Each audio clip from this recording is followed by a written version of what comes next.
እውነቱ ሊወጣባችሁ ሲል ይሄን ነገር አደረጋችሁ አይደለም? ገና ከኔም እንደምፈልግ ታውቂያለሽ።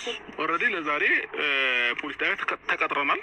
የጥሪ ወረቀት መጥቶልናል። እኔም ሄርሜላም ቡዜም። ስለዚህ ቀጥታ ወደዛ እንሄድና ህግ ሚዳይ እኔ ደግሞ ያንን ነገር ስላየው ነው። ምንም ችግር የለውም። ቅድሚያ መጥቼ ለእናንተ ይሄንን ነገር የፈጠርኩት ያ ነገር እየተፈጠረ ስላየውኝ ወደዛ እንዳትሄዱ ብዬ ነው አስቀድሜ የመጣሁት። በጠዋት ይሄ ነገር እኮ የማይመስል ነገር ነው እያወራች ያለችው። አንደኛ ከእናት ይሄን ያህል 4 ቀን 5 ቀን የምታርቂበት ነገር ይሄን ያህል ምን አስፈላጊ ነገር አለ? እንዳይወስዱት ካልሽ ይኸውልሽ አንቺን ይቀርባል አይደል? ጨርሽኝ ነው ከኔ ትቀርቢያለሽ አይደል? ጀመር ቅርብም ነሽ አይኖ ቤተሰብ ነሽ አውቃለሁ።